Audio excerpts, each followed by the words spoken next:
Hi, I'm Jason from Tama drums, and today I want to talk about how to tune a snare drum right out of the box. What we have here is a 13 by 6.5 metalwork series, 1.2 millimeter steel shell with triple flange tubes. First thing we want to do is just take a visual check and make sure that the drum head is seated properly. We can do this by looking and making sure this space between the drum head and the hoop is the same the whole way around. And another good way to check is to run your finger along the bearing edge and make sure you can feel it at all times. If the head isn't seated properly, it's going to be pulling off to one side, and there's going to be space in between the head and the bearing edge. You're going to have to put a lot more tension on this side to compensate, and your drum is going to end up sounding choked. So that's the most important thing, and this one looks pretty good. If we did have one that were off center, all we'd have to do is loosen up the tension rods, and you can usually get a little play by putting your fingers under the hoop. And if you can't get the head to move, it's best to just take the whole hoop off and just make sure that this is on here properly. And then begin to tension it evenly in a star-like pattern across the head just to make sure we're totally even. The second thing we want to do is make sure that the snares are aligned properly on the bottom head. We can do this. This is a visual check. Best thing to do is put the strainer in the on position so the snares are engaged, and we want the same space on each side of the snares. If it's pulled off to one side, the snares aren't going to be seated on the bottom head properly, and you're going to get what some drummers call the after buzz, which is that ringing of snares after the note has been struck. And also by putting it on the center, we're going to get a lot more resonance and the drum won't sound dead. So right now this looks pretty good. If we did have to make an adjustment, we would loosen the tension bolts on the strainer plate and the butt plate, and just make sure that this is centered when we're in the on position. And another important thing is when we're setting this up, it's good to make sure that the tension knob is kind of at medium point. So you can loosen it up until it bottoms out and then bring it up about halfway just to make sure we're in the middle so that when the snares are on, we have plenty of room to tension up or down as needed. The next thing, and it's an important thing that a lot of drummers overlook, is the tension of the bottom head.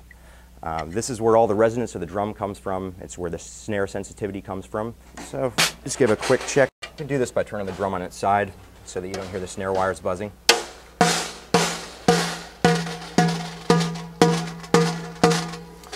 And I can tell by feel that this needs to come up a little bit.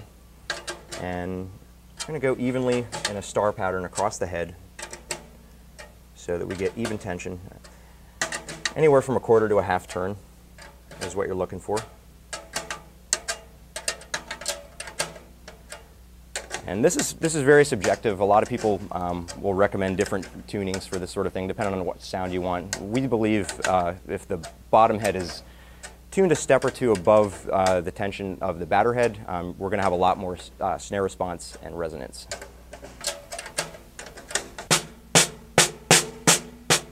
And right now that's feeling pretty good to me. Now that our bottom head is tuned up, we can focus on the top head, which is obviously way too low in pitch. To begin, you want to tap about an inch inside the hoop in front of each lug, and we want to match these tones as we're tuning so we have even tension, and the drum needs to be in tune with itself. If not, you can get a lot of overtones and you're not going to be able to have the drum's full potential. And I'd start out doing half turns in a star pattern across the head, same way you'd put a tire on a car.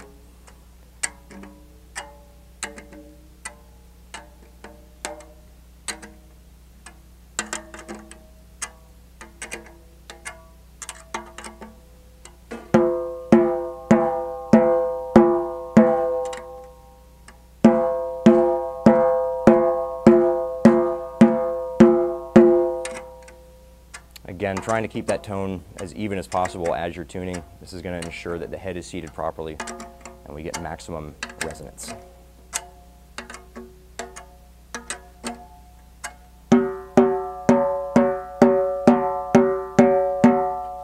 All right, we'll just do a little check here. And right now the snares are a little loose for my taste. And this is the last thing that you want to do is adjust the tension of the snare wires. This is another thing that's widely disputed and subjective to one's tastes. If you're a blues guy and you like a trashy sound, you may want to go a little loose. And if you are a rudimentary drummer and you're looking for that military sound, you might want to tighten it up.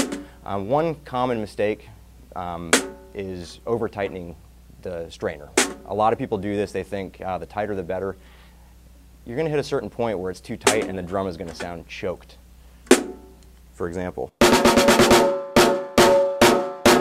kind of deadens the tone. This drum will breathe a lot more if we bring it closer to medium tension.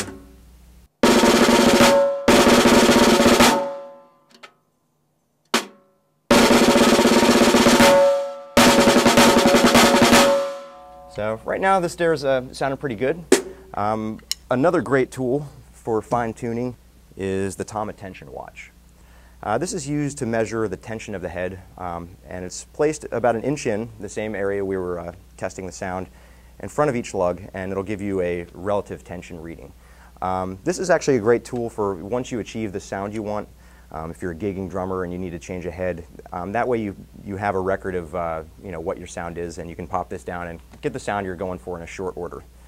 So right now we're at about 90, and right here we're about 90, 89,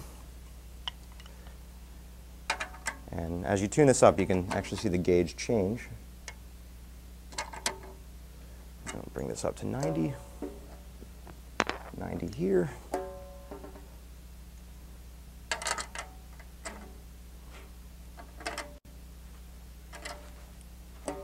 Okay, now we have even tension the whole way around. This is just a good tool for fine tuning. You can do a lot with your ear, but like I said, if you need to change a head and you want to keep your sound, it's a really good tool to get your sound dialed in. So, well, now that we have our triple flange tube snare drum all tuned up, I want to talk about this drum, which I brought along. This is from our Warlord collection. This is called the Masai, and this is a 12-ply all Babinga shell, and this has die-cast tubes. And this is a beautiful drum.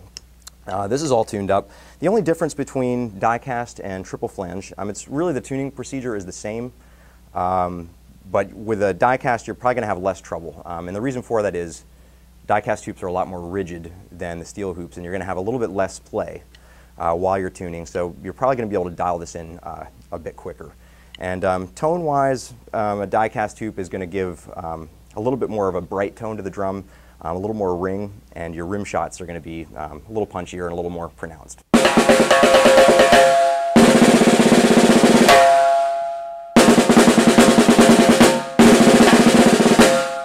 Just to recap, what we want to do is, number one, make sure the head is seated properly. Number two, that the snares are aligned properly. Number three, most important, that the tension is proper on the bottom head so that we get resonance and snare articulation. And number four, you want to go back and tune the batter head to your desired pitch and check the snare wires for their tension.